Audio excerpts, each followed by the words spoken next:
Hello, Team Boxing League fans. I'm Ray Flores, joined alongside by someone you know very well, both reporting and also inside the ring, the Boston Butchers and Team Boxing League's very own Amelia Moore, as we look back at some of the best moments when it comes to Team Boxing League Season 3. Amelia? Hey everybody, it's great to see and be able to get back on this one. This was the season 3 opener, and how exciting for the Boston Butchers to be out here fighting their absolute rival. You know, New York versus New England is always going to be that key matchup.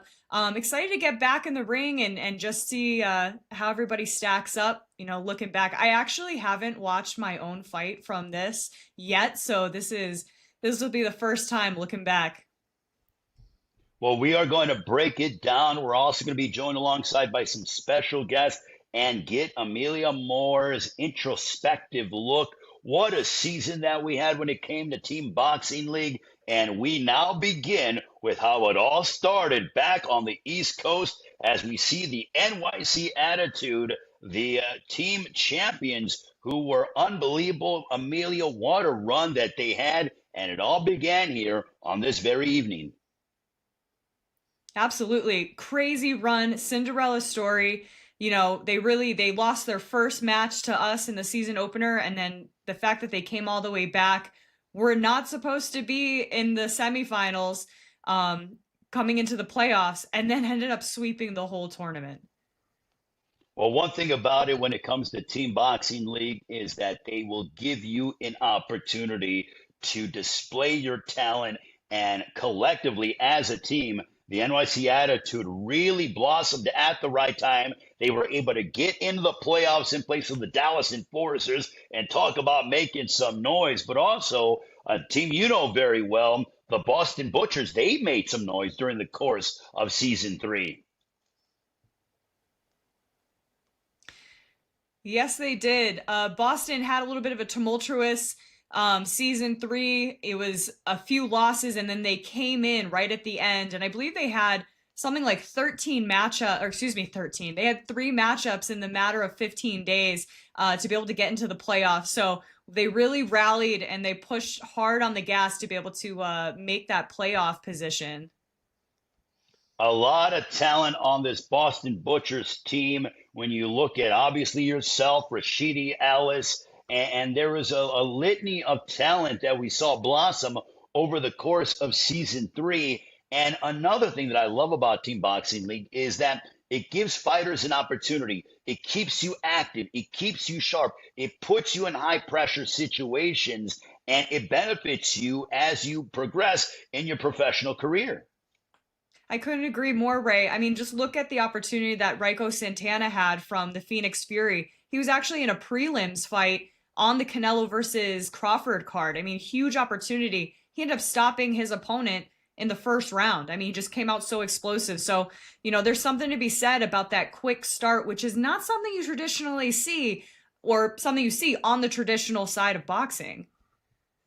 Well, we are looking back at Season 3. This is how it all began between the NYC Attitude and the Boston Butchers making their way into the ring. We're very much looking forward to Season 4 in 2026. Amelia, it came down to the final round when it came to Team Boxing League as to who was going to be the Season 3 champions. And this is how it all started. But I'm so pumped for Season 4, which is why every week we're going to be revisiting some of the biggest, brightest, exciting, most controversial moments from Season 3. Absolutely right. I mean, we just keep building, we keep pushing the gas and the momentum. I think season 4 is going to be bigger and badder than ever compared to just even last season running it back. Well, and one item that I hear from a lot of fighters is that more world class fighters are looking to join the ranks and be a part of it because they see what is something truly special. Because this is not typically, and here is the national anthem as we prepare for tonight's proceedings.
National anthem to get things rolling, Amelia. Obviously, I love seeing a tribute to our country as now we prepare for the launch rounds. Break down the launch rounds for those that are new to Team Boxing League.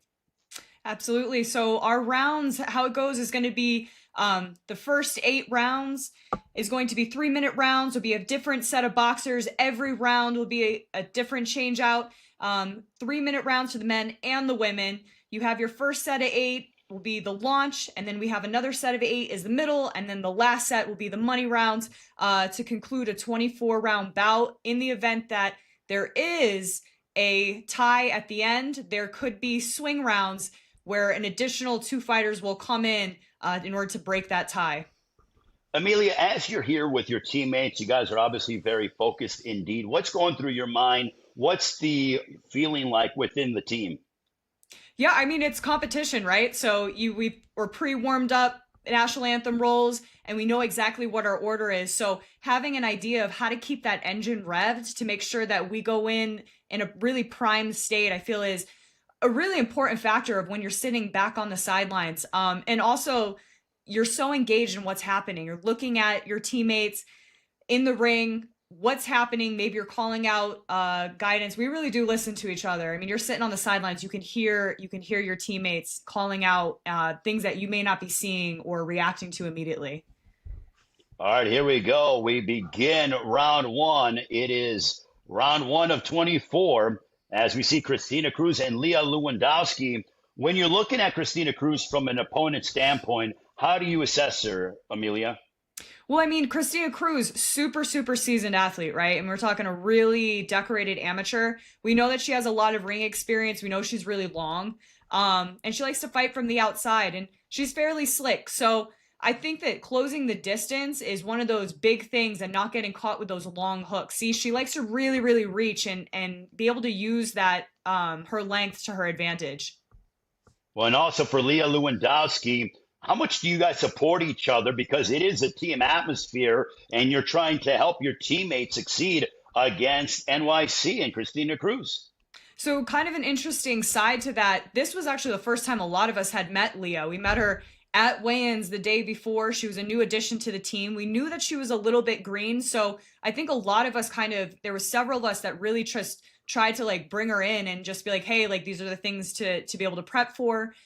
We do talk to each other a ton when we're back in the locker room. We help each other warm up. We're warming up together and kind of creating these little bit of scenarios to kind of prime our minds to be prepared for what we're about to see. So there's a lot of preparation that happens finitely behind the scenes that most people don't realize.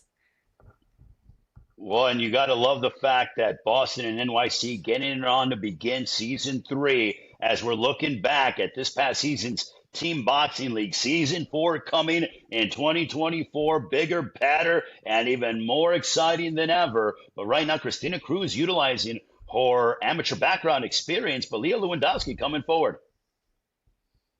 Yeah, that was one thing I would have to definitely, applaud Leah for.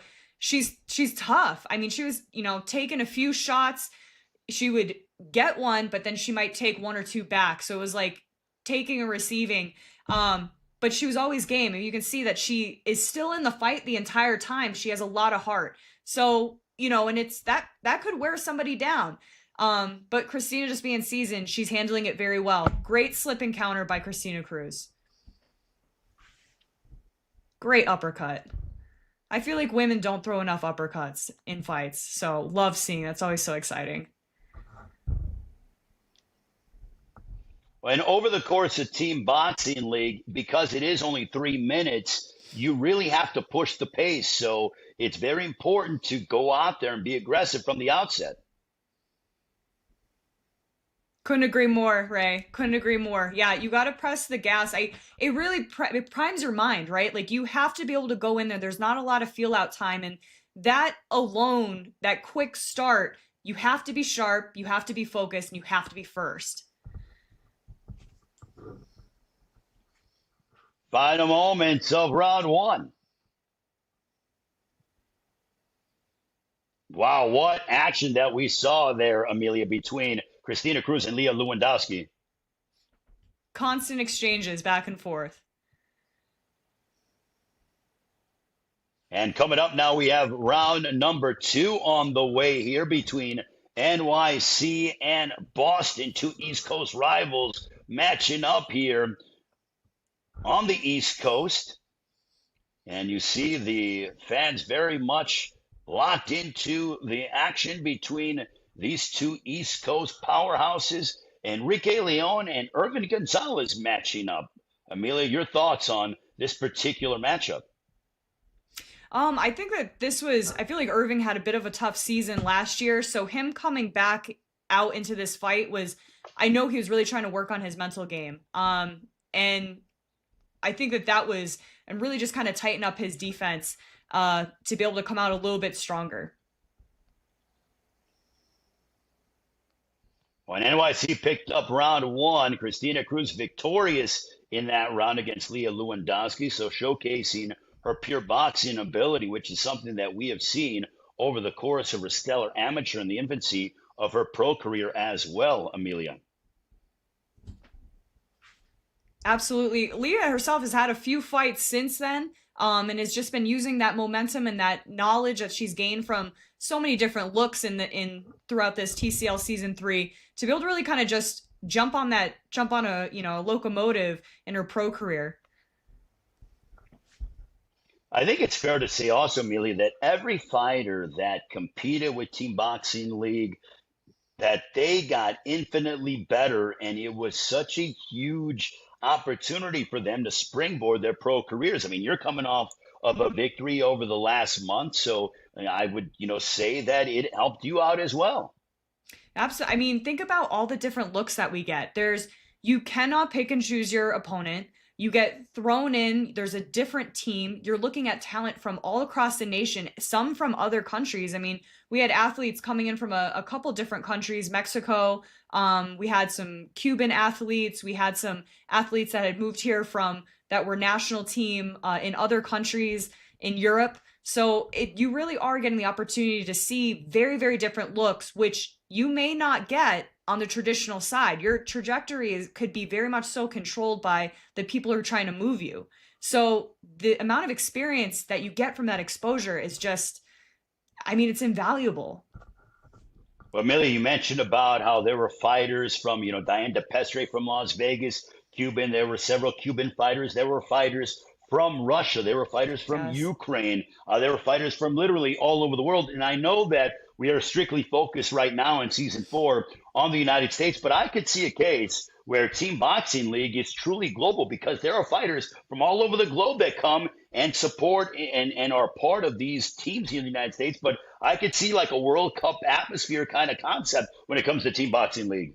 I would love to see it happen. I think there's opportunity. There's a lot of countries, from being I've been to Worlds 2 times. On the amateur side, World Championships, and there's a lot of athletes from those countries that don't get the opportunity to be able to really make a big pro career. And I think TCL could give them that opportunity to be able to get into the pro leagues, make an income. I'd be blown away happy if they are able to expand to the point where this becomes a global effort and a global league.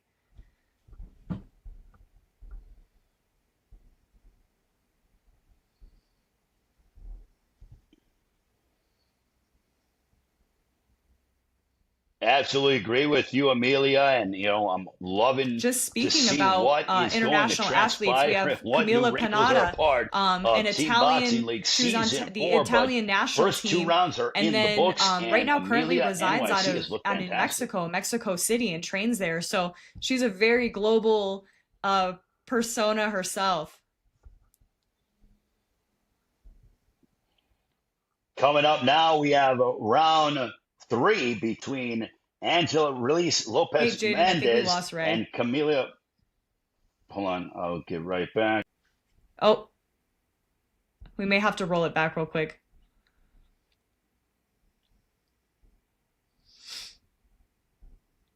Yep, I can hear you.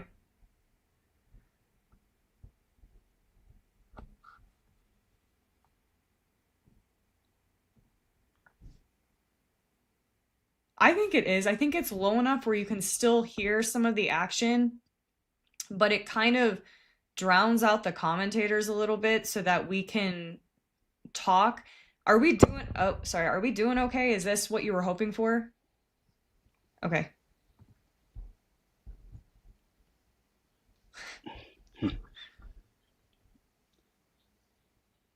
Yeah, I got you. Yep. So I'm still going. The only time is that when Amelia, let me know if you don't see me or you don't hear me Okay. because I see sometimes I won't hear you or whatever, and I'm just kind of like as long as you guys don't say anything, I'm just going, No, continue you're to go. doing So great. I appreciate you leading. Sometimes I'm still so green to this, Ray, so no, please. it's fine. You're doing amazing. So we'll just pick it up from round number three. So all right,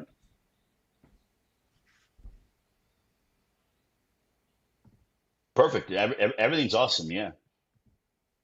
So cool. Round three between Angeli Release Lopez Menendez and Camila Panada. And as you look at both fighters, Amelia, size them up for us. You being in the professional ranks, and I'm sure you've dueled with them a time or two, but I know Camila Panada is your teammate, but how about Lopez Mendez? Yeah, Lopez Mendez, tough fighter, right? I mean, she's strong, she's explosive, she's game. She wants to make it a tough fight, which is, very, very exciting. And Camila, talk about a globetrotter. She was Italian national team as an amateur and now resides out of Mexico City. So Camila herself has been like a main sparring partner for Katie Taylor over the last several years. I would say probably the last 5 years, being brought in as southpaw work for Katie Taylor. So these two athletes, it very much so. We're looking at boxer versus pressure fighter. Camila loves to be slick, right? Like she loves to be able to counterpunch and be slick and be long, and pick her shots. Where Angela Reese, she is so much of a pressure fighter. She likes to be that mid distance. And as you can see, she wants to be in there, be gritty, and kind of wear you down with that pressure. So love the dynamic. You get that pressure versus boxer situation, and it always makes for a good match.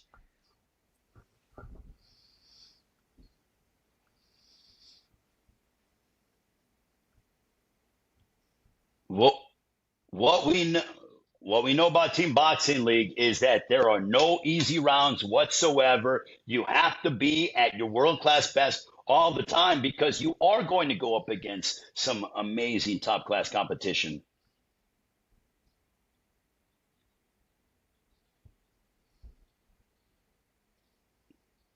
I think that's Look the at this growth piece. background that we're seeing. The Yep.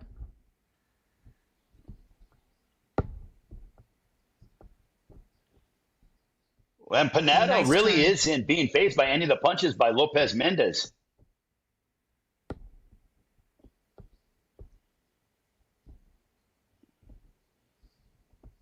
It seems like Lopez Mendez is just shy. She's just shy on a lot of these punches by just like a couple inches, where she would be connecting. So finding that range right off the bat is so important. Great body shot. Love what we're seeing here between NYC and Boston. Round three, this one's scheduled for 24. We are in the launch rounds. So the first 8 rounds are the launch rounds. Then we get into the second 8, which is the middle rounds. And then it is the money rounds. Good jab that we're seeing by Panetta, Amelia. Yeah, she's keeping it right on all that length, keeping it right on the end. Knowing that Lopez Mendez is trying to come back every time she throws that jab, so she's got the timing down pretty well. Ooh, great. Amelia, good shot there by Mendez, but Panetta is doing a great job of countering. Oh, she just got robbled by Mendez. Wow, Mendez, a Ooh, couple right hands to end the third round, Amelia. it was great. I mean, the last 20 seconds of that was just fire. Hey, I love that's the what Team smile Boxing though, League's all about. right? But then the smile at the end by Panada. What an incredible round between these two world class prize fighters going at it. Now, Amelia, when you're watching your teammates go at it and now you have to step inside the ring, how much does that motivate you and energize you as to say, hey, I just watched my teammate go to battle and really put on a show? I want to go ahead and do the same thing, if not more. Absolutely. Putting the gas, putting that pedal down, just full gas. I'd say it energizes us individually. And I think it's one of those things that even if we are down on the score, are you going to be the person that changes the tides? Like, are you going to make that be that momentum shift? And I think that that's also on that other side. It's like you get that opportunity because you're not just in there. I mean, it's boxing. We're in the ring by ourselves, but this is a team effort. So there's always that opportunity to make that comeback. So never take yourself as down and out, not ever, because you've got teammates that have got your back. Well, and it's something that we do not see in professional boxing, combat sports in general. Team Boxing League is the only group, the only promotion that has a team concept. Individual, yes, but collectively as a team, it's so unique, it's so innovative, it's refreshing, and the cities take pride in it. Couldn't agree more. And the crazy part is, I know that we've really been pushing to expand it to other cities. And sometimes every time we go into a new state, the commissions we're not sure. As soon as we get done with that first event, how many commissioners and judges and officials I've had come up to me and been like, oh my gosh, that was one of the most exciting nights we've ever had. Like, traditional boxing is boring now to them because it's so action packed. It's so quick. There's so much change for them to be dynamic and in their own roles. And also, Amelia, how about the fans? The fans are saying, my goodness, when you come to your first Team Boxing League event and you see this action and it's just nonstop, you barely have time in between the end of the launch rounds into the middle rounds and then the middle rounds into the money rounds to be able to gather yourself, grab a quick bite or grab a quick beverage, and you got to be watching every single moment of the action. Yeah, it's a don't blink type sport. I mean, with baseball, you can leave your seat, go to the bathroom, come back, and not much has happened. With this, it's already 3 rounds may have gone by, and there could have been a massive points shift because of a knockdown, a knockout. Who knows? So it really, like, I've had so many people that have not ever experienced a pro boxing match come to this event as their first exposure and be like, holy cow, I had no idea. Well, right now we are seeing NYC's Jaquan Hazel and Jaye Brown matching up between NYC and Boston. This began season 3. Every single week we're looking back on some of the biggest matchups over the course of this past season. 29-28 in favor of NYC, and both men not looking to make a mistake whatsoever.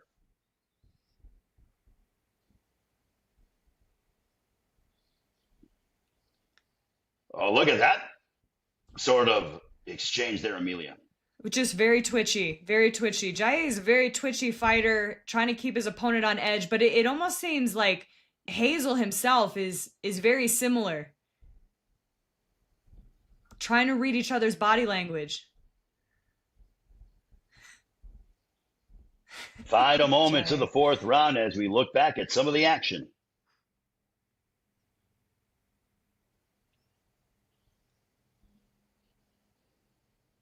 Well, and New York really came out and they looked fantastic, but Boston roared back towards the end of that round.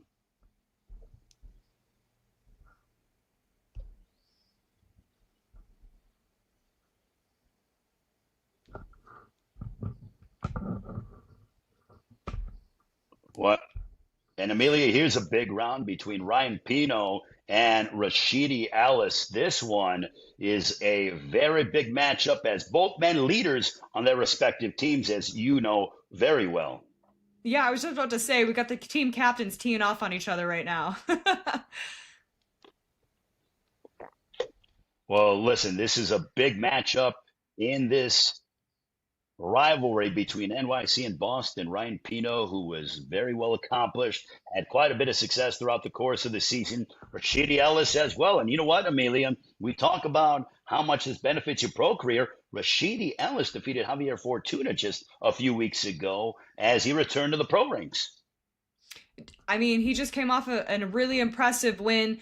I feel like Rashidi's had some criticism in the past about not being able to stop people or drop people, and he definitely just proved that he's really starting to level up. He has so much speed, but he's now really starting to sit down on it. So was able to drop his opponent and with a body shot and actually ended his fight with a TKO. And he's just been such a star through season 3 and season 2. Yeah, it was a fourth round TKO win for Rashidi Ellis in the pro ranks against Javier Fortuna. But as you mentioned, I think it did help him out that he has been in Team Boxing League the past couple of seasons because he started stronger in his pro fight. And guess what? Here in Team Boxing League, you have to start fast. Couldn't agree more, Ray. Could not agree more. And meantime, for Ryan Pino, dealing with someone like a Rashidi Ellis, it's just the different matchups are so fascinating to me because you can have a young, up and coming prospect that is 2 or 3-0 taking on a former world title contender, and you're all even. All you have to do is one round, but you know what you gain in that one round of pro experience?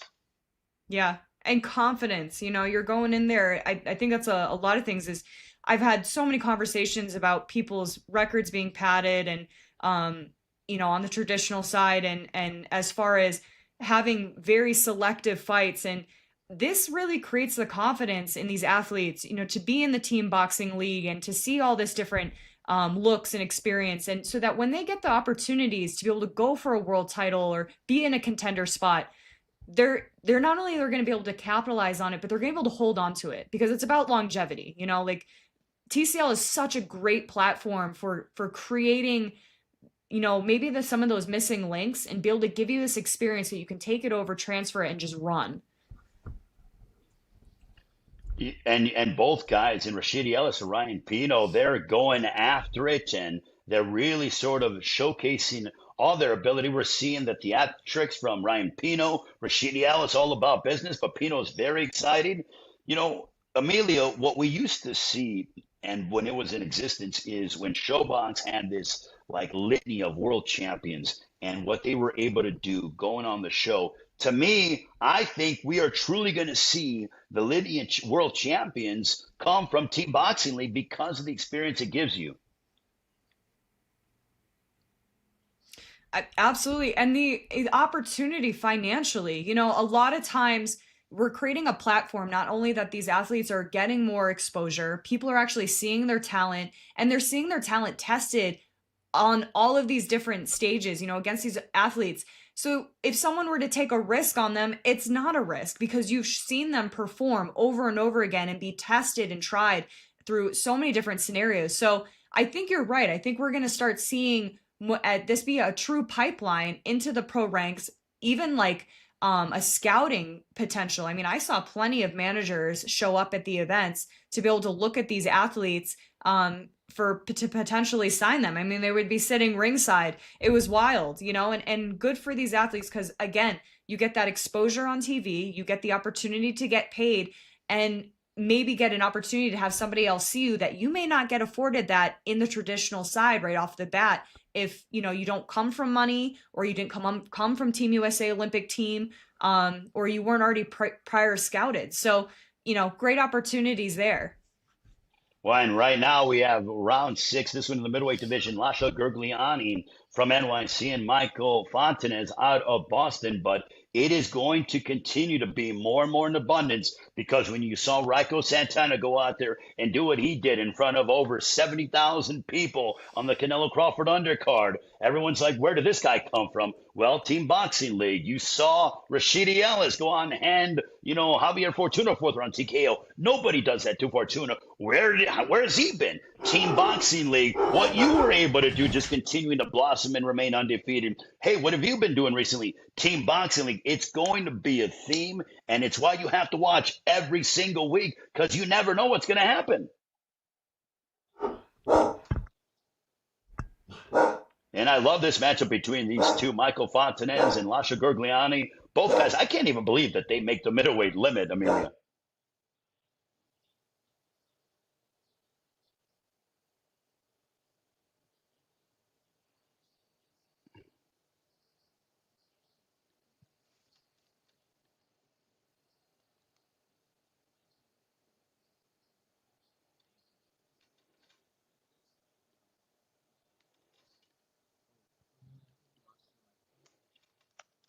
Sorry, my mic was off. Okay, so Cool.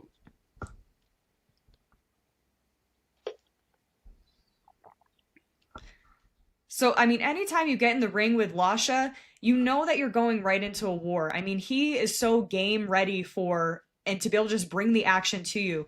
And having been on the team with Mike Fontanez for several years now, I know that he's always had this thing in the back of his mind where he's like, I need to start faster. There's no better matchup than to be with Lasha. If you do not step on the gas, Lasha's going to hurt you. So having somebody really come forward is another great opportunity to be able to push you outside your comfort zone to be a better fighter. And I think that this is the action that we saw in the opener. I love the matchup between these two. Well, absolutely. And, you know, it's interesting, Amelia, because this is the first matchup of the season, and everyone looks sharp. There is no such thing as ring rust whatsoever. I know everyone's is crisp. It's like they're ready to go. They've been anticipating this. What are the coaches telling you guys over the course of as this is all going on? I mean, are they coming over to you to say, hey, make this adjustment, make that adjustment, or is it more so just like a motivation kind of a thing? Well, depending on if you're going back in for another round, they will pull you aside. Usually the corner during that round. So right now we're in the launch rounds. It's the first set of the 3 sets of actions. We got the launch, we got the middle, we've got the money rounds. So usually during that, the coaches themselves are pretty tied up with what's happening in the ring. If you're home, you're lucky to have maybe a couple extra coaches which are helping warm us up, and may give us some feedback. But I would say really that intermission time between the launch and money, or excuse me, the launch in the middle or the middle into the money is where you really start getting feedback. Hey, you need to make this adjustment. Hey, that lead hand comes back really low. You need to start faster. Hey, you can take this person out. Just stop them. You know, I mean, that's real feedback that I've heard that I've received myself, where it's like, just press on the gas. So, you know, really a lot of that, they are giving you some stuff, but the teammates are sitting on the ringside, and they are that extra set of eyes that are also helping the coaches and helping you in the ring. So important indeed. Round 7. This one's scheduled for, as we mentioned right now, we are in the launch rounds. It is NYC and Boston tied up at 57. And here we go with Ryan Diaz and Miguel Teo that are colliding.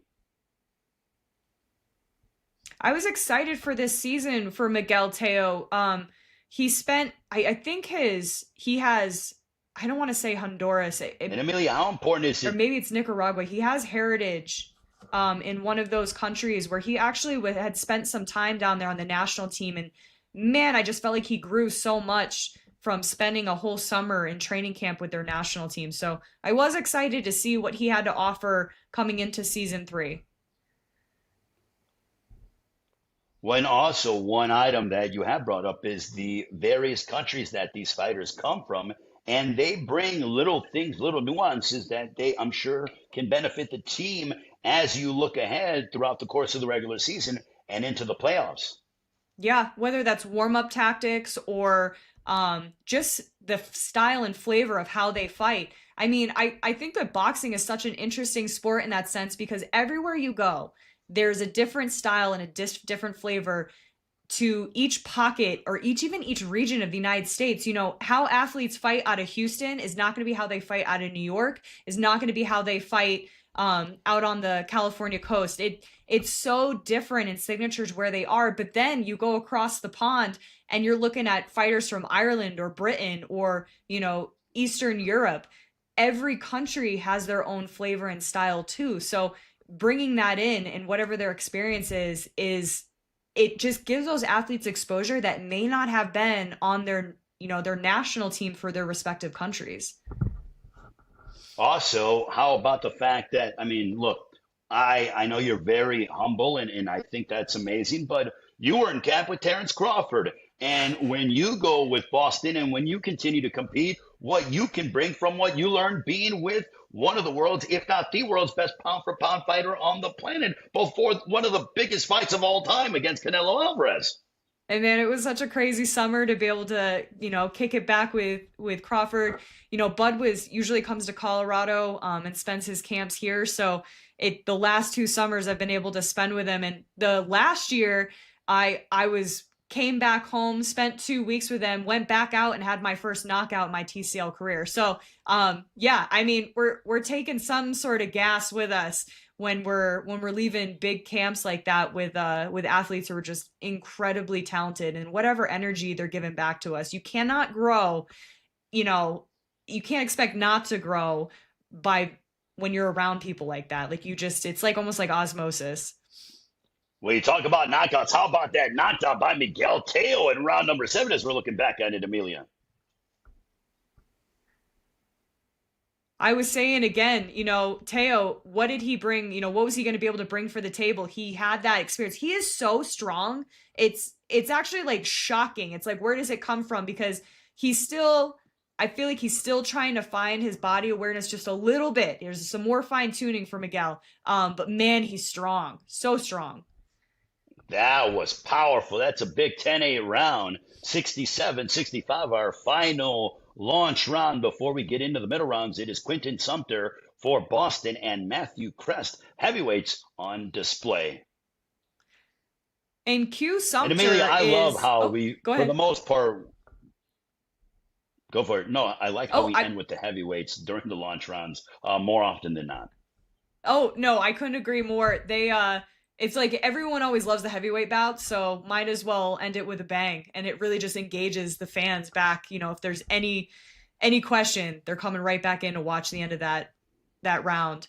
But Q Sumter, he is actually a duo with his brother Steven Sumter. So we had 2 brothers. He's the older brother, and I believe Steven, if he didn't fight, he'll fight in the next rounds. As we look at Matthew Crest and Quinton Sumter going at it, I mean, especially Matthew Crest, he's probably about 6'5", 6'6".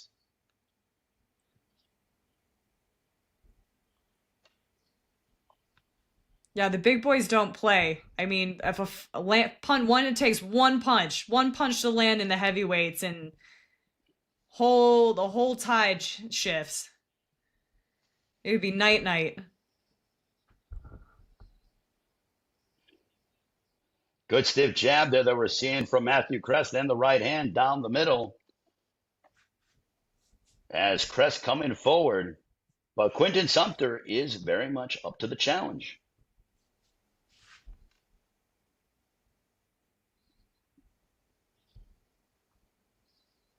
Yeah, Sumter seemed to have a really good opening to that round, that first minute, and caught Matthew.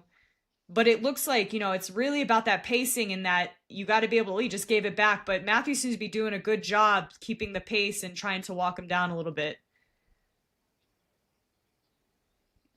Q just look at Quinton jab. Sumter, though. I mean, one item. Hey, Matthew Crest cannot come forward and sort of fall in any big power from Quinton Sumter. Yep. And Sumter keeps putting out that jab.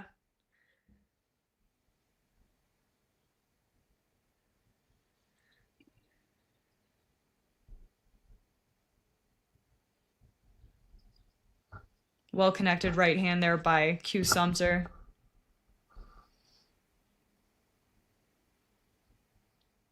Final moments of round 8, our final launch round between Matthew Crest and Quinton Sumter. And these 2 heavyweights, they were letting the leather fly without question, Amelia. Big volume from heavyweights. Oh, yeah. Oh, no doubt about it. And that'll end the launch rounds between NYC and Boston as we're looking back at the season debut between these two, as this is what season 3 started off between NYC and Boston, a historic season 3 of Team Boxing League. The middle rounds are on the way as we go back and look at some of this incredible action between these 2 East Coast powerhouses. All right, so we begin the middle rounds between NYC and Boston. This was the season 3 debut of Team Boxing League, and Amelia, the Lontrons were incredible, and now we get ready for the middle rounds. That's right. 8 more rounds of action here in the middle rounds. And you shouldn't see any repeat fighters. We're having another set of athletes. So it's something that's very particular with Team Boxing League. We usually have 16 fighters per team. And then you'll see some repeat athletes coming back in for matchups in the money rounds. As we get ready for round 9, this is Team Boxing League, the debut of season 3, and every single week you'll be able to check out some of these unbelievable historic matchups right here on our Team Boxing League social media pages. We have Marie Matos Vargas and Brandy Robinson of the Boston Butchers matching up, Amelia. Here they are. I knew that Brandy was going to have a lot of energy. She's a high energy fighter. I had never seen Vargas fight before, but I feel like the matchup with them is a really, really great fight. I mean, they seem to be matching each other's energy pretty well. Well, they are certainly getting after it. Is Marie Matos Vargas and Brandy Robinson. Styles make fights, and these two certainly can go out there and push each other to the very limit as Boston leads 77-74 over NYC. Good right hand there by Brandy Robinson. Using long punches, boxing, using the ring, full amount of the ring, keeping your opponent moving.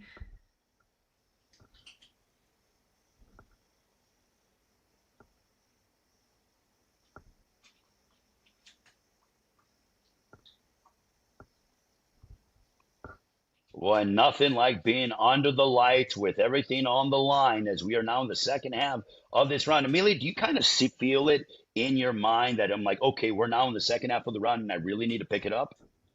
Yeah, absolutely. I mean, I think that from the amount of time that we spend training, our bodies already know exactly how long the rounds are. I mean, I don't even need a clock. I know how long it is. So you can kind of feel the momentum of what's happening. And if you need to start, picking up the pace or picking up the punch count to be able to win that round, if you feel like you might be behind a little bit on that scorecard. So even if you do kind of don't start out strong, you can still win the second half of the round. And also, it's about who's landing and who is delivering the most damage to your opponent. So a couple big right hands or left hook or that one big punch, if it staggers your opponent, even though you might be losing most of the round, that could change things. Absolutely. In the eyes of the judges, steal the round, make them count, commit to those punches.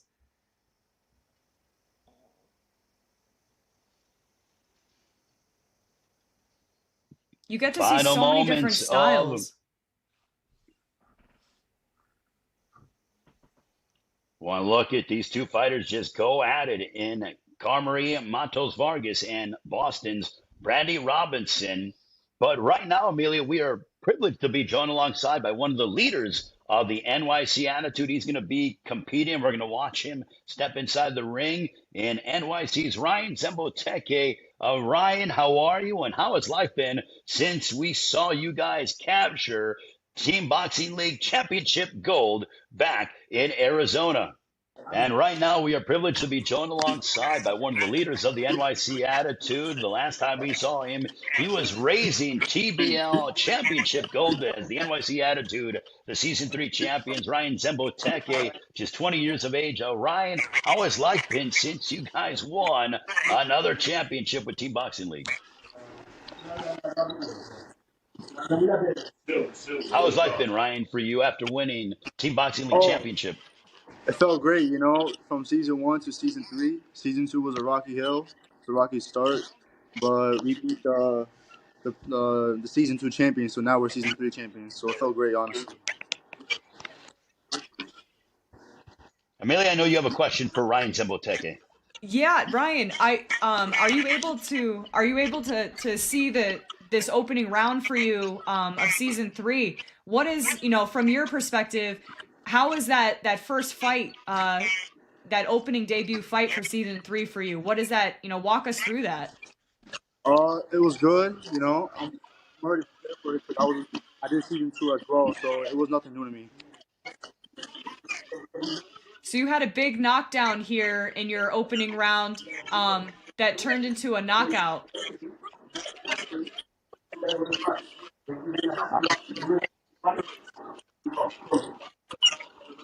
And Ryan, how big of a knockout was that for you against Elijah Pextoto?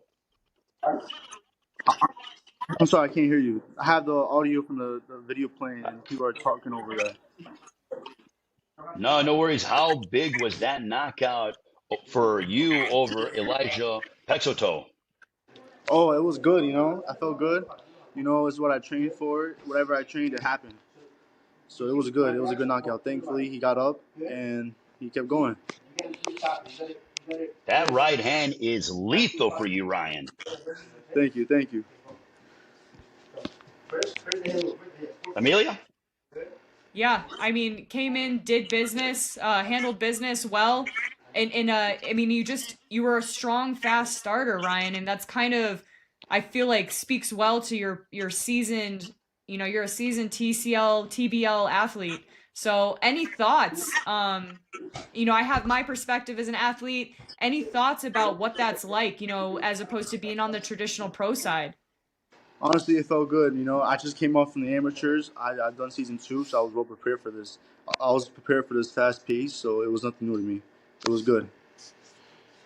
And not just that, but this TCL is helping me as a pro fight outside of TCL, and it helped me a lot fighting these great fighters in TCL. Well, Ryan, we appreciate the time. Thanks so much. We look forward to seeing you in season 4 of Team Boxing League. Yeah. Okay. Thank you guys. Thank you guys for having me. Have a good day. Hey, happy holidays to you and your family, Ryan, as we are now in the holiday season. And my You too as goodness, well. Amelia, You as what well. a treat that was watching Ryan Zemboteke. Thank you, Ryan. Appreciate it. And now we have Stasia Suttles and you matching up. Talk about following up on that incredible knockout, even though it was the opposite team. But what did you feel like at that moment? Watching him, I mean, he connected well. He came in with like such aggressive pressure that he capitalized. If you're not right, like I said, it was like looking at Lasha as an athlete for NYC. If you are not prepared for that quick action pressure, it's very easy to get overwhelmed immediately. So I think Ryan handled business fantastic. Well, now your opponent Suttles, as she was fantastic for the NYC Attitude, especially during their championship playoff run. Yeah, I mean, she was a key element to making sure that keeping, points on the board for them. She was a consistent, she won every round except for the ones that she fought on this night. And was just such a key player for NYC to be able to make sure that even when they were kind of dipping, may not be winning rounds, that she really kept that level for them. One item when I watch you fight is the beautiful right hand that you just unloaded upon Suttles. Is those slight movements that you make. You're never really in range to get landed upon by your opponents. I appreciate that. People have always told me I have really good footwork, good range. It's so bad. Every time I'm watching myself fight, I'm over here like, if I could just not be slipping punches in my seat right now, it'd be great. But it's knowing, having a keen awareness of what that range is, so that so that you can capitalize on it, right? And be able to move on that spacing, but also be out of range to be able to take them out of their comfort zone. Well, you obviously did a great job of that as Boston ahead 94-93. This is round 11. We are in the middle rounds. Amelia Moore, who's watching herself handle business against Stasia Suttles of the NYC Attitude. And look at that right hand. You're crowding her, and it's almost like something clicked in your head, Amelia, that, hey, I got a few more moments, and let me really pick up the pace. Yeah. I mean, sealing that round off for yourself, to make sure that you're really, really making sure that the judge's eyes are on you.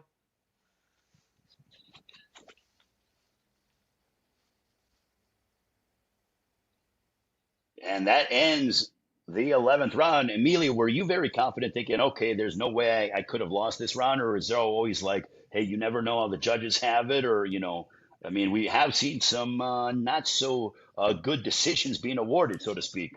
Totally. Totally. I mean, I agree. I don't, in my mind, I knew that was a really clean round for me. Handled the distance, outboxed her very well, and I knew I won that round very cleanly. Well, right now, obviously, congratulations to you, Amelia, winning that round 104-102 for NYC. Round 12 will feature from NYC, Lino Omar Colon Santana against Keno Luna of Boston. And, Boston, obviously, you needed to be there and take that round back, especially after the knockout win for Ryan Zemboteke. And obviously, you were there to pay a big impact on Boston's success. No, I appreciate that. And this round in itself, Santana against Luna, the Luna is very aggressive fighter, very strong, very comes forward, very hard. Like he has such a strong chin too. Is not scared to get into a scrap with somebody. And so Santana, not if you just saw him using his footwork, not allowing that spacing to be crowded by Luna is going to be key for him to be successful in this round.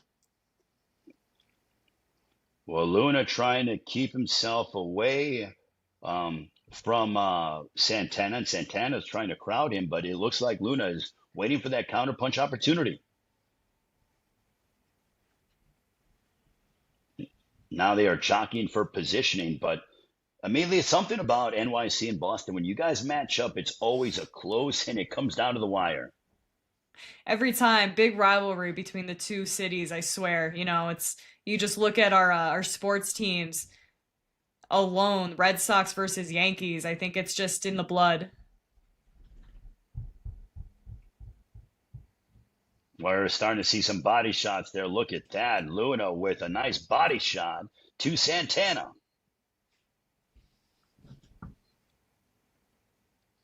Amelia, it's not just the Patriots and the Giants. It's not just the Rangers against the Bruins. It's obviously we're seeing it here with NYC and Boston when it comes to Team Boxing League. And I've had this conversation with a few people that, our teams over the time, all of these major league teams have very slowly kind of stepped away from having local athletes. Team Boxing League, these cities that they're representing are very much so grounded from athletes from their area. I mean, Boston was, especially from season 2, completely homegrown. Everybody had either been raised or had come up or been in Boston, from New England, in the surrounding states within New England. So, and again, New York, most of these athletes are all from New York, state or within that little region. I might be fighting words for somebody to say that New Jersey is part of that, but that it is, those athletes are part of that region. So, very exciting for, the crowds and fans and families to be able to get behind and have their, sons, daughters, wives, husbands competing for their city and representing. Oh, I gotta love that. And you don't get that in any other sport. You get it here with Team Boxing League, but I am a diehard Chicago Bears fan, as you know, and our starting quarterback, who I adore, is from Maryland, and he went to USC, so he's not even from Chicago, but he wears the jersey. Same, but here with Team Boxing League, you're from Boston, and you wore the Boston Butchers trunks and represented Boston to the highest extent of your ability. Absolutely. And now more action on the way again. We are here every single week. Ray Flores, Amelia Moore, who you're going to see compete yet again throughout the course of us revisiting what happened in the debut of Season 3, Season 4, Team Boxing League in 2026. It is going to be unbelievable. Follow us on our social media pages to keep up to date on what is happening when it comes to Team Boxing League and when we're going to be coming to your city. But right now, you get an early holiday treat as we revisit the season debut, and also happy holidays to all of you and your families. We're in the holiday season here all over the world. We have Philip Stankovic from NYC, and we have from Boston, Laurent Humes. Laurent Humes. Break down Laurent Humes for us, Amelia. Laurent came into season 2 for the Boston Butchers a little late in the season. He was a great add-in, a very strong fighter. Philip Stankovic, actually got to train with him down in Davie, Florida. He's one of Xander Zayas's teammates. Him and his brother's an MMA fighter, very well-rounded athlete as far as it comes to boxing. Laurent himself is a local boxer from in Boston area. And like I said, he was brought in as a later season athlete in season 2. So we knew that he actually had a knockdown one in his opening debut fight. So we knew that he was strong. But Philip, this is a big ask because Philip is such a strong athlete. Well, Philip Stankovic just knocked down Laurent Humes, and he's looking to make it a 10-7 round to follow in the footsteps of his teammate, Ryan Seboteke, and down he goes, and it's over. Oh, my goodness. Round 13, a beautiful left hook for Philip Stankovic, putting down Laurent Humes, and that is a massive point swing in favor of the NYC Attitude. A big point swing. And so something just to put onto the fans and people who are new to Team Boxing League and how the point system works. If you have 2 knockdowns in 1 round, that is an automatic KO. The round is over. It becomes a 10-7 round. So that is huge. Even if he was able to get up and return to it, we do have a 2 knockdown rule that would make that a KO. And also, Amelia, if they are scheduled to compete later on, let's say in the money rounds, that would go to the Boston Butcher, to the NYC Attitude, and Boston would lose that round. So not only is it 10-7, but it also affects if you're scheduled later on over the course of either the middle rounds or the money rounds as well. That's right. It would become a 10-9 in those later rounds if they are stopped in the earlier rounds. Yeah, so that's a massive point swing. And obviously, Laurent Humes is disappointed. But again, the power, and we just saw Philip Stankovic take advantage of the opportunities, 2 knockdowns, and that ended that round. And NYC showcasing their power as we go back and look at that beautiful left hook, Amelia. That was great. Very explosive. I mean, he timed it well. It looked like a right hand was coming off. It came out with a real snappy, strong left hook. Yeah, how can you not love that? Again, as we said, whether you're watching it at home or anywhere in the world, or you're attending a Team Boxing League event, do not blink, because you never know what's going to happen. Now, coming up, we have Isaac Carbonell, 31 years of age, both men 31 years of age, taking on Steve Sumter from the Boston Butchers. And Sumter is somebody who has quite a story, Amelia. Yeah, well, Sumter is also the brother of I mentioned earlier, Quentin Sumter, who's the heavyweight. But Sumter is, I believe, also a WBC silver title holder currently, and he recently was on the underdog card of the Riyadh Crawford Canelo. So he was actually at one of the fights that happened. I believe it was the weigh-in night of Crawford Canelo. Yeah, and that's one item, is that fighters from Team Boxing League, once the season concludes and as they're preparing for the next season, you're going to see them all over the world in places like, Saudi Arabia, Las Vegas, on the biggest cards, having massive opportunities, being in massive fights. But right here, when we're in season, it's all about who is going to be able to capture that Team Boxing League championship. And we've seen the East Coast who have been doing phenomenal, when it comes to Philadelphia and also, NYC. But now I'm curious, Amelia, what are we going to see in season 4? Is it going to be a West Coast team? Will it be a team from the Midwest? Will it be a team from the South? Or is it going to be once again ruled by the East Coast? I love that, Ray. I think having spoken to Sonny Gutierrez of the Phoenix Fury, he was already getting calls from athletes being like, hey, when are the tryouts going to happen for season 4?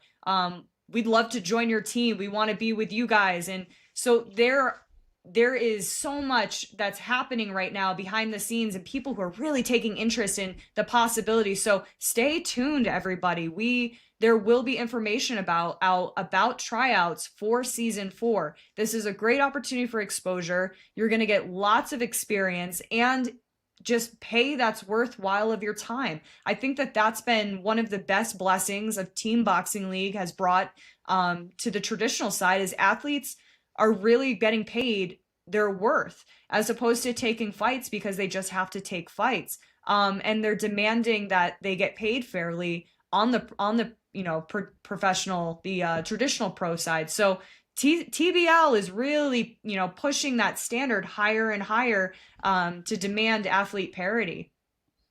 Well, and Amelia, what it's doing is it's infusing, as we're seeing Steve Sumter and Isaac Carbonell go at it here in round 14. We are in the middle rounds. This is the season 3 debut, is that it infuses energy into the sport. It keeps these fighters busy. You're seeing world title contenders. You're seeing prospects. You're seeing incredible Olympians that were highly decorated amateurs, successful amateurs. You're seeing former world, guys that have been in there against the world's best, and they're all competing together, in a particular, and we're seeing them go to the ground for their respective cities to try to capture that Team Boxing League championship.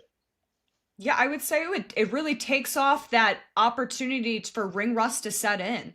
We've got athletes that are constantly being active or active enough where if an opportunity on the traditional pro sides does pop up, they're ready. It is very hard to come off of months and months of no competition or a year's time of no competition and to jump back in. So this gives them opportunity to make money, keep the ring rust off, stay sharp, and be prepared for whatever other opportunities out there. And TBL is amazing with that. They really do support the athletes. If you get an opportunity, they want you to take it. They want you to be successful. They post about athletes, the athletes within the league, what's happening in their traditional side. So I love that they take ownership of the athletes in that way to be able to really, push their growth, because if they grow and they come back and they're well taken care of, they're going to help the league continue to grow and prosper.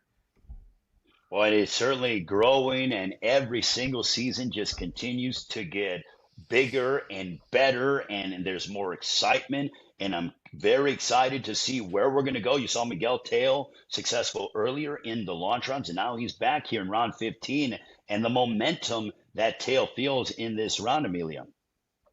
Yeah, I mean, how will Ryan Diaz make adjustments to try to edge out Miguel Teo?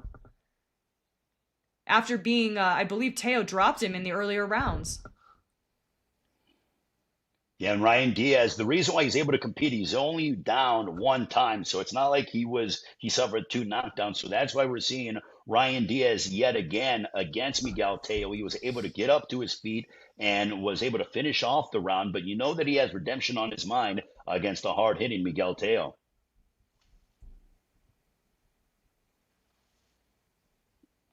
And right now the score 131 for NYC, 130 for Boston as we are approaching 100 seconds here in round 15. And there's another knockdown. No knockdown as ruled by Johnny Callis. Amelia, your thoughts on that? Ooh. You think knockdown, no knockdown? Yeah, they called it a slip, but I also felt like the punch connected on his way down. So I would love to see them bring instant replay into TBL, and I know that there's been talks behind the scenes.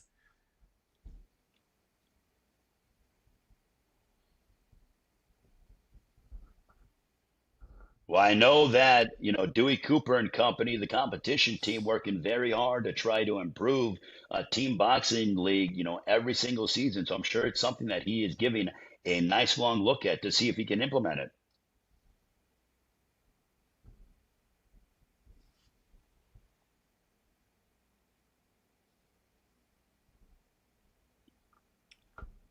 I'm excited to see what they bring in.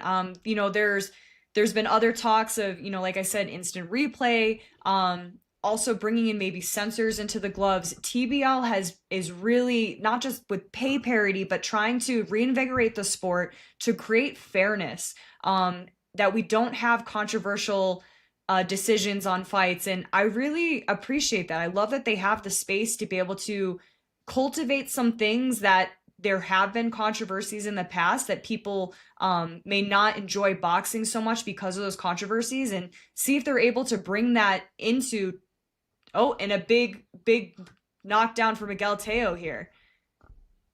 He is an animal. Man, he really the is. He's power so from strong. Miguel Teo, my goodness. He is so powerful and explosive, and he demonstrated that again. And let's look at this, Amelia. Oof. Boom, right there, that right hand. Put him down.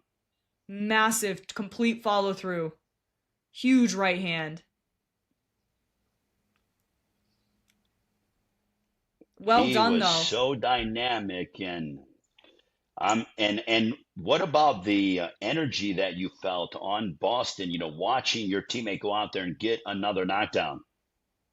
I mean, especially when that score has been toggling back and forth. So we were a point down, and that just pushed us over the edge to be now back in the league, or in the lead, rather. Huge. And Miguel Teo hurting Ryan Diaz, and that was so significant. Just the specimen that he is, going out there and handling business for the Boston Butchers. Another look at it. We're going to see this right hand on the top, but boom, right there.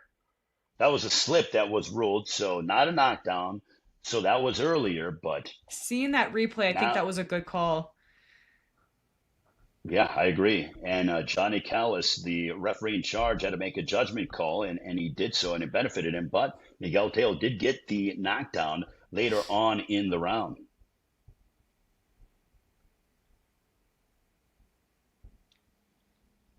And now we are getting ready for the final middle round. It is heavyweights that are going to end the middle rounds with Igor Plavaco and Ronnie Mayberry for Boston.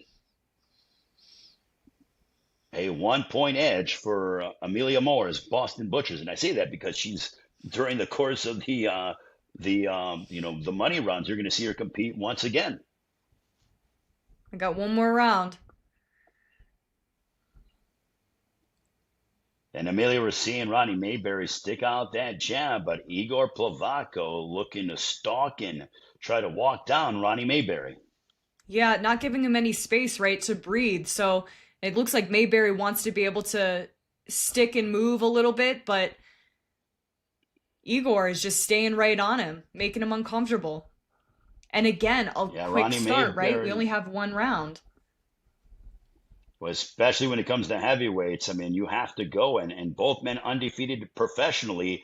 They are making their season debuts, so you know that neither man wants to give up an inch or even lose even half a round or the round to the other.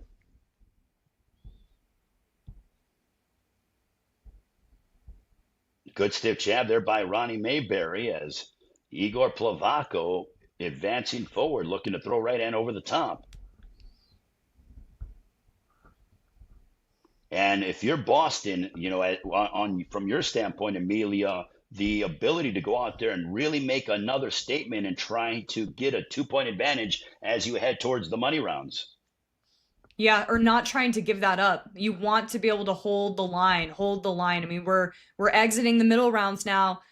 Everything's on the line going to the money rounds. You want to be up on the scorecard so badly. Going into the money rounds strong as possible. Well, and right now, the middle rounds, every round is so important. Every minute, every second is just so crucial. But now the stakes are being raised even that much more because of where we're headed towards the money rounds, the final 8 rounds. Beautiful left hook that landed for Igor Plavaco and a right hand that caught Ronnie Mayberry. Yeah, he's doing a really good job. It's very clear Mayberry seems to be very square when he's on the ropes. He's not moving his head. Igor's literally just fighting him with straight punches and just coming forward, overwhelming Mayberry. Well, and he wobbled Ronnie Mayberry, and Plavaco's in seek and destroy mode. Mayberry looked over at the clock as to see how much time he has, but it's one of those items that even when you are hurt, when it does put you in a precarious position, I think you learn, because it's like, okay, can I survive this round and not give up a knockdown, which would be a significant point swing for the other team? Absolutely, wow, holding it down. What a way to end the middle rounds. Igor Plavaco looked outstanding against Ronnie Mayberry, but Mayberry, to his credit, showcased how tough he was and his chin, and did not fall down and did not taste the canvas from Igor Plavaco, as Plavaco really started strong and pushed the pace, Amelia. Yeah, he handled from start to finish. Igor really was able to maneuver and control the entire round, and he felt it. He really tried to push the gas at the end. Maybe if he had pushed it just a little bit quicker, he would have been able to get Mayberry out of there. But I felt Igor definitely felt the urgency to be able to put his team back up on the scoreboard. Absolutely. Well, that'll conclude the middle rounds as high drama here on the East Coast between Boston and NYC. Both teams getting ready for as we take a look at that knockdown by Ryan Zemboteke. Oh my goodness, that right hand. But again, another one that we witnessed and you saw just tremendous knockdowns from NYC, but Miguel Teo would follow it up. And on the way are the money rounds, Amelia. All right, we're getting ready for the money rounds between NYC and Boston. And Amelia, so far, what a season 3 debut between these two teams. It's been a heck of a tit for tat between the two teams. NYC versus Boston in New England, home game and a season opener for both teams. So Leah Lenonowski back in the ring with Christina Cruz, trying to get a little bit of redemption, see if she can break the code on Christina Cruz, but looks like Tina is just using her footwork and great skill to be able to just outbox Leah.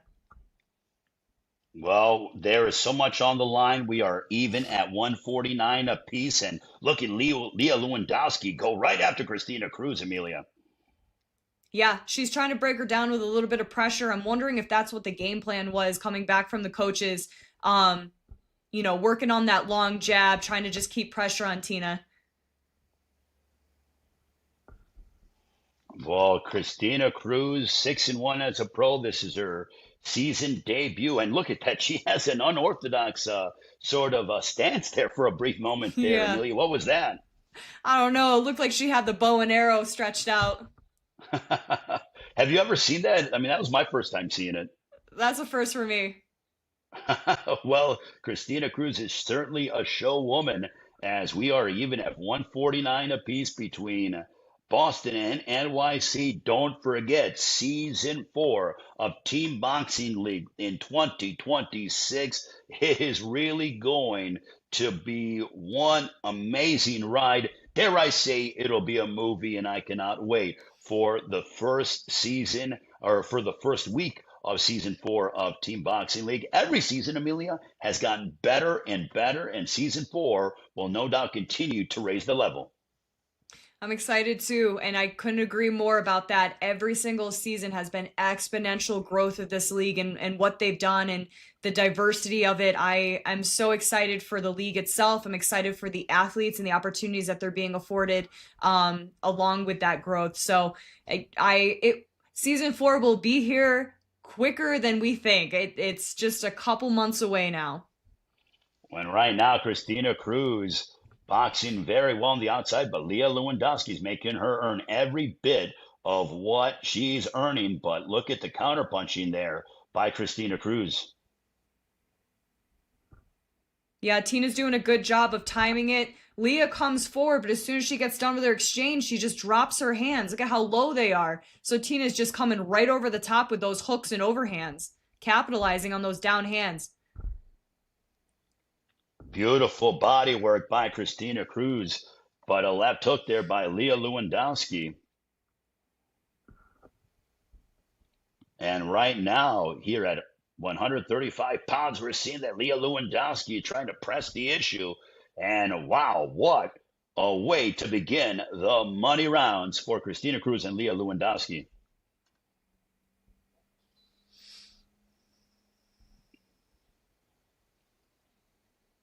Well, Amelia, that was massive, and we're seeing that we're only breaking down and we're only looking at NYC and Boston, but throughout the course of the next several weeks as we get ready for season 4, some big matchups on the way that were a part of this extremely compelling and riveting season 3 of Team Boxing League. But we are getting ourselves set for round 18 between NYC and Boston. Abraham Nova, that's another fighter who got a big opportunity following Team Boxing League Amelia and, Abraham Nova, former world title contender who's been in the mix at the top level at 130 for quite some time, taking on Ryan Zemboteke, who had a beautiful knockout earlier in the night. Yeah, just earlier in his, I believe it was the the middle rounds. Ryan had a beautiful knockdown, and stopped his opponent, Elijah Peugeot, I believe it is, and so him to go in there with Abraham Nova. I mean, Nova is a seasoned athlete. I feel like that's such a big name, and it doesn't look like it seems to be getting in Ryan's head that he's in there with somebody with such immense background. Well, and we talk about the differences when it comes to Team Boxing League. Amelia, we saw Ryan Zemboteke go out there and get a spectacular 10-7, a beautiful right hand over the top knockout. But then he had to go ahead and return in the money rounds against Abraham Nova. So it's not like he could say, okay, like, hey, I got a 10-7 round. I just helped out my team. No, enter Abraham Nova. Let's see what you got here. So you can't even rest on your quote unquote laurels or sort of sit back on your accomplishments. Yeah, you got to make a fast turnaround, with that a little bit of downtime that you have, and make the adjustment for that next opponent. So there's multiple opponent studies in one night. I mean, that's not even something that you see in the amateurs. I mean, you may fight somebody every 24 hours in a tournament style in the amateurs and elite amateurs, but in one night to fight two different opponents that potentially could be very elite level, it just shows that you have to be very adaptable, very versatile, and quick to kind of push away whatever success you just had, because it doesn't matter going into this next round.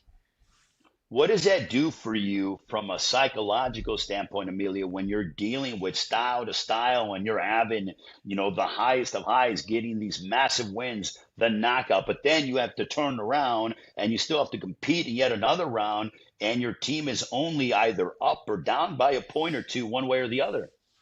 Yeah, it's a massive gear shift, right? And I think that it's an acquired skill that you have to take, you gain from this experience alone. And I mean, you think about, an Olympic trials tournament where back in the day, 2019, 2020, that those were double elimination brackets. So if you lost a fight, you had to go back in. But those that were on the top bracket, even you are winning, you're winning and progressing, and you have to kind of push that out of your mind. I feel like it's that same sense. But now you're doing it within 30 minutes of the last time that you were just back in the ring. So having to shift that gear and get really present with yourself, and getting back into the ring and shifting and knowing that you're about to see something very different than what you just saw. Final moments of round 18 between Ryan Zemboteke and Abraham Nova. What a clash this was, as both men just going at it and colliding for so much as this began season 3. Boy, I love the contrast in styles, Amelia. That's one thing that makes Team Boxing League so unique, so fun, so entertaining. One round, clash of styles, and the fighters literally, you guys go in there and you clash inside the center of that ring. It's always giving you something different to watch. Don't blink. Never a moment to blink. No doubt about it. Jaquan Hazel and Jaye Brown. And Jaye Brown is somebody who, over the course of season 3, that we will go and revisit over the course of the next month and a half as we build up towards season 4. What a development that he had. He was always solid. He was always world class, but he really blossomed towards the end of season 3.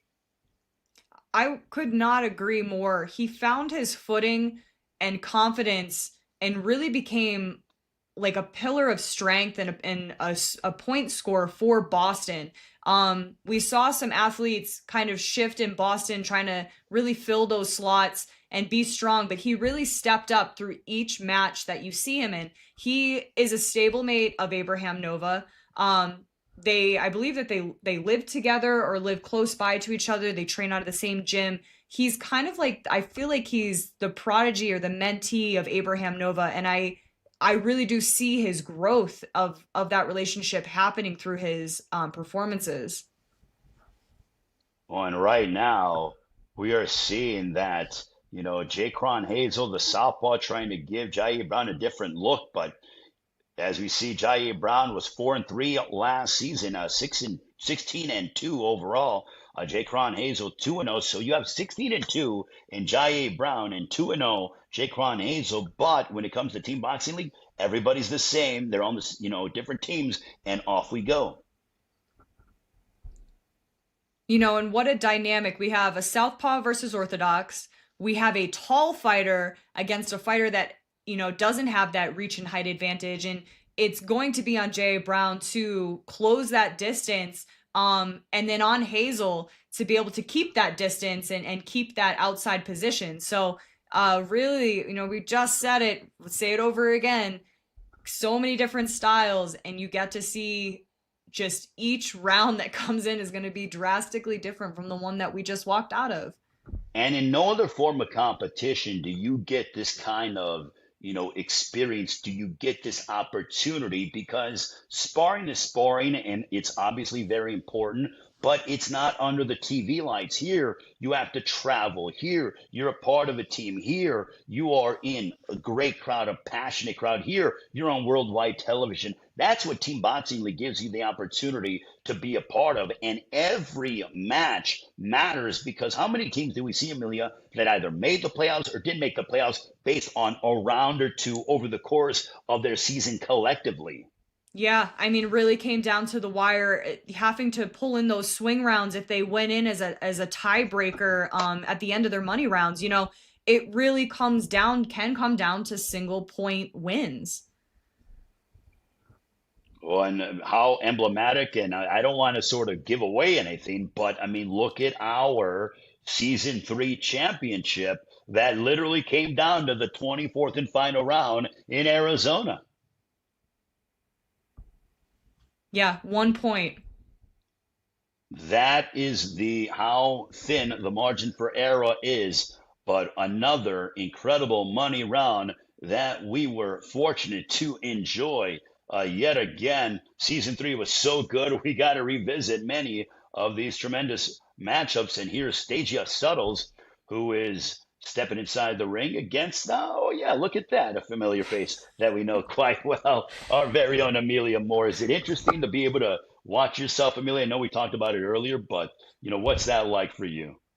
I think I told you I have not watched these rounds, the last one or this one, since this night. So get to share it with you, Ray. Can't wait. It's going to be some of the best highlights of the whole season.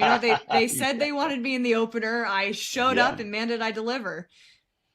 What energy, as you guys were preparing for the opener, this is going to kick off, season 3. Every year has gotten bigger and better and more dynamic and electrifying. But what was that energy like before the matchup for the Boston Butchers?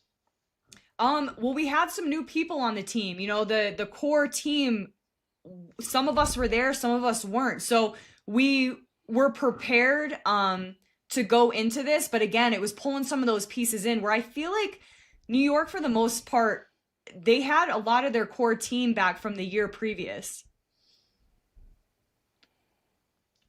Do you feel when you're in the ring, Amelia, you're looking at your undefeated record there, that you were 10-0 in 2024? Do you take that in the ring with you or no? I would say what I take with me is knowing that I have answers for whatever questions are going to be presented to me. And it's not a cockiness, but a confidence that I do have those answers in my pocket.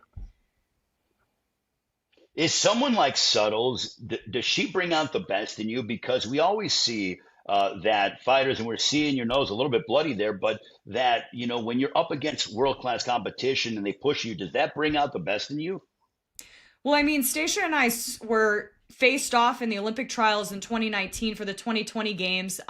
We were teammates on Team USA. We're been on world's teams together.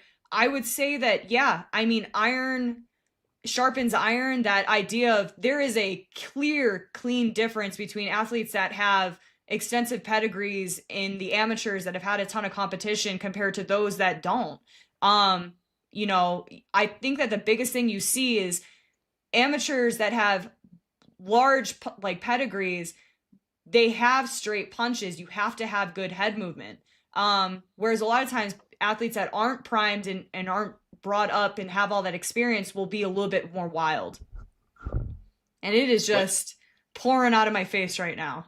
Yeah, do you feel that? Is it tough to be able to, see your opponent, and do you feel it, or are you just on such an adrenaline high that you don't really, know how bad it is? No, so we clashed in that first round and I felt something crack because my eye flashed. I came back in Okay. this round and I took a straight punch and I felt it shatter. My whole face Wow. went, I felt like glass in my face. Oh my And gosh. the first thing that went through my mind was don't let him know you're hurt, don't lose the round. And Yeah. so, I think we all think about these things in the back of our mind of like, what happens when I get tested? Well, we found out what happens when I get tested. I'm going to keep coming forward. I'm going to keep fighting. There's a dog that's deep inside of my soul. Well, and I think that a round like this certainly helped you out because I watched your last, and look at that. I mean, you were just so into it, passionate as you always are. But I watched your last professional fight, and you didn't even get touched. I mean, so I'm just saying, I think that this round certainly, helped you out as you advance in your pro career. Yeah, I mean, you have to think that it's even when we find ourselves in times of challenge, are we going to make those adjustments and are we going to see those as failures, or are we going to make the opportunity to be able to be stronger on the back end?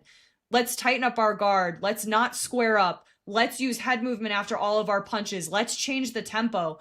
How do we create ourselves every time to be better and better and better?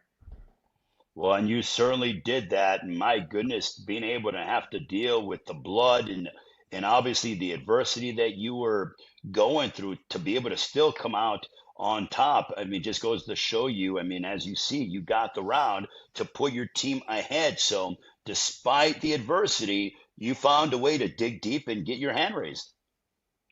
Yeah, no, I mean, I feel like if anybody's ever seen Ozark, I think it's like that blonde chick who's just like, you're gonna have to kill me. Like, Yeah.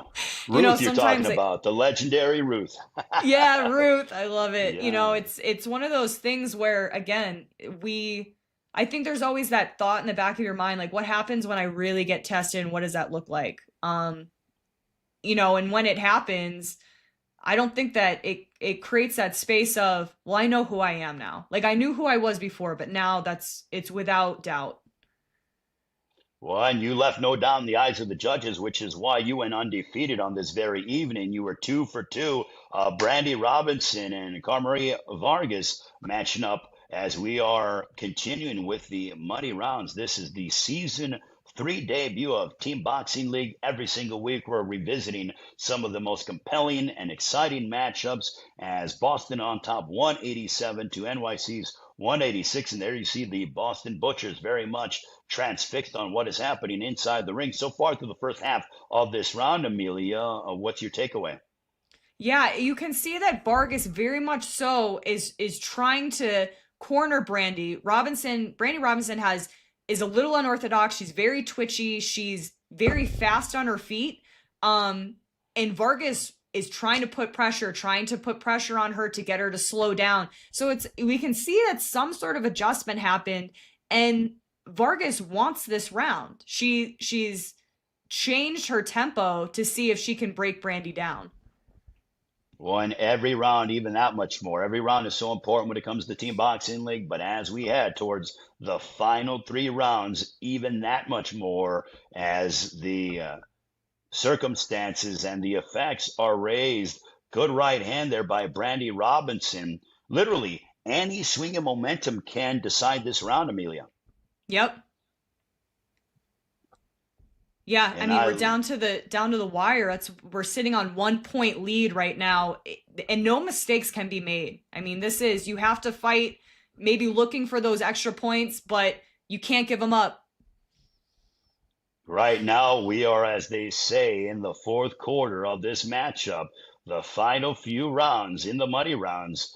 And you're seeing Brandy Robinson there trying to attack Vargas, but Vargas very confident in what she was able to do in this 21st round. And that'll conclude round 21 between Carmaria Matos Vargas and Brandy Robinson of Boston. Boy, that was just absolutely unbelievable. And as we see you there, you see you got you look relatively clean there at that point, Amelia. You cleaned up all the blood, but look at that. And I don't know, you found the camera somehow. Funny That's one enough, of the when I was highlights for in, me. I know, funny enough, when I was in the ER, I came in and the doctor looked at me and he goes, I don't think it's broken. And I went and had a CT scan and he literally rolled back in and he goes, I've never been so wrong. It's broken in 5 places. 5 places. Oh my goodness. So your nose was broken in 5 places? It was broken in 5 places. I didn't even know you could Oh my break a goodness. nose in that many spots, but I did it. Wow, unbelievable. And so, and it happened in the first time you got out there? Is that what happened? I felt that at the end of that first round, there's that clench and her head hit the side of my face and I felt it crack and my eye flashed. So I think that the initial damage or fracture happened and then I took another punch and it just cuz it bled just a little bit when I came out of that first round. Hmm. And I know for a fact something had happened and I was kind of like, "Oh, man, that doesn't feel great. I don't feel great." And when I took a punch into that second round that we went back in there, it just shattered. I mean, it felt like glass was just exploding in my face. And I was like, My oh no. Well, I will tell you, I don't play poker particularly, but you have a great poker face because you would have never thought that you were dealing with that kind of, physical pain and emotional pain as you were able to still win the round. I mean, I could feel it pouring out of my face, and I'm like, I had no idea. I looked like Leatherface, but I saw her eyes from across the ring kind of get a little bit big, like, what the heck? Like, why isn't she stopping? And not realizing that I just was completely painted, but I could feel it just dripping out of my face, and I was like, well, they haven't stopped it, so we're still alive. Well, I'm sure the general manager, Jimmy Birchfield Sr. of the Boston Butchers, no doubt he's an old school boxing guy, loved what he saw out of your performance along with your entire team. A minute to go, round 22, Ryan Pino, Rashidi Ellis again. You know what, Amelia? That first round was so good between these two, they had to do it again, and I'm here for it. I know they had to run it back. They're such exciting fighters, explosive movement, and they're tricky, right? Like they like to dance, and Ryan Pino loves to have a good time. So, Rashidi will create some energy, and then Ryan will come back with it. And I think we'll see it as we see other matchups, as we continue to do these video reaction videos. We'll see the two of them get matched up a few other times, and they're very entertaining to watch, the two of them. Yeah, well, Rashidi Ellis is without a doubt one of the most athletic fighters in Team Boxing League. And, you saw him almost do the running man and, move from side to side. He's so dynamic athletically, and he translates that to his boxing. Final moments of round 22, Boston on top of NYC 197 to 195. Good right hand there by Rashidi Ellis. And that'll conclude round 22. Both men showing a sign of respect and love seeing the admiration that you athletes have, the camaraderie between each other.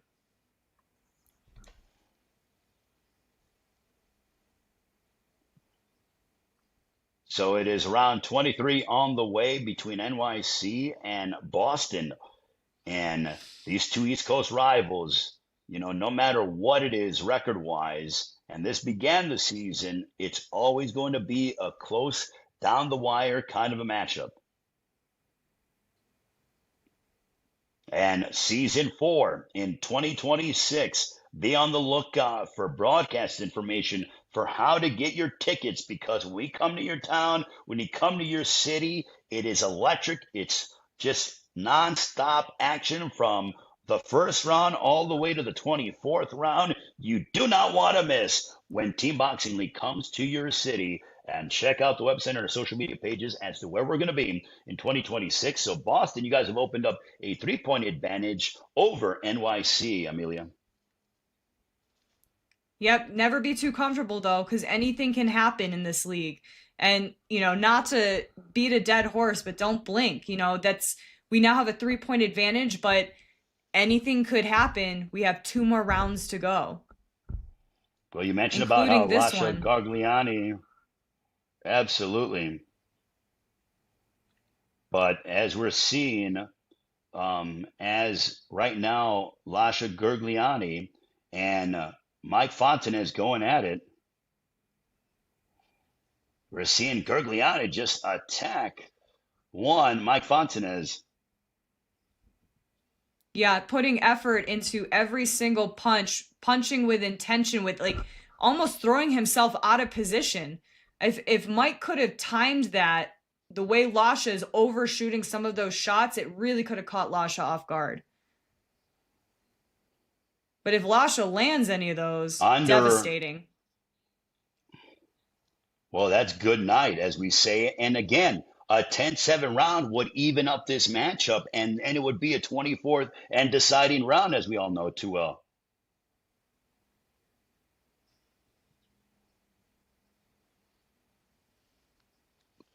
And look at this, how Boston and Mike Fontanez, he's as tough as they come and is realizing that, hey, you have to be, astute and aware and everything else. And, any one moment and lapse of concentration can play a significant difference in the outcome of this matchup. Absolutely. You have to be on, totally dialed in at all times because of the pace of these rounds.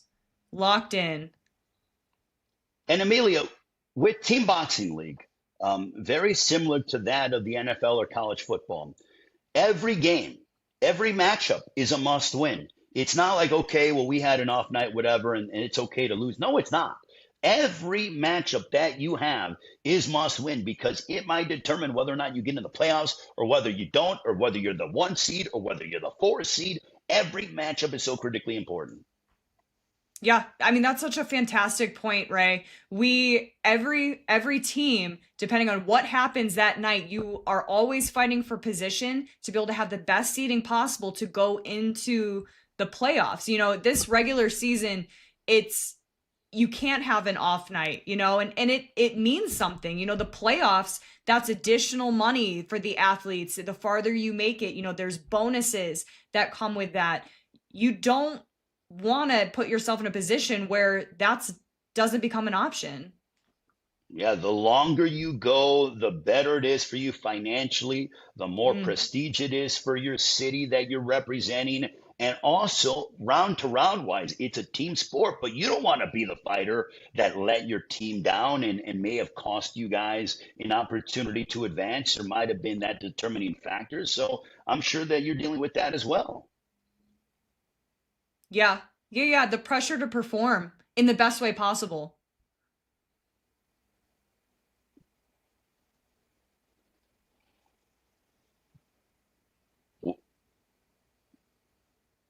And I wonder how Mendez feels going into this fight. She's very strong. I had Camila tell me that when she took the body shot in the last round that they shared in the launch rounds, that she says, oh, that girl, she's really strong.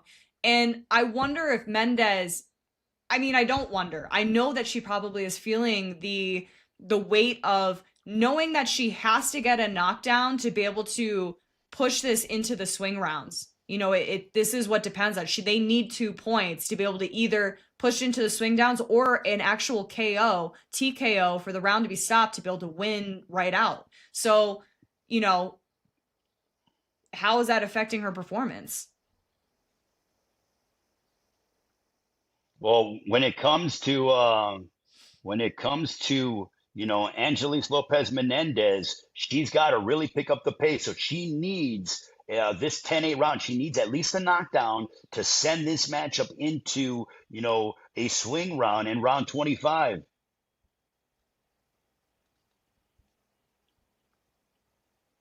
Heavy pressure round. Mendez is bringing it. It's very clear that she knows the assignment.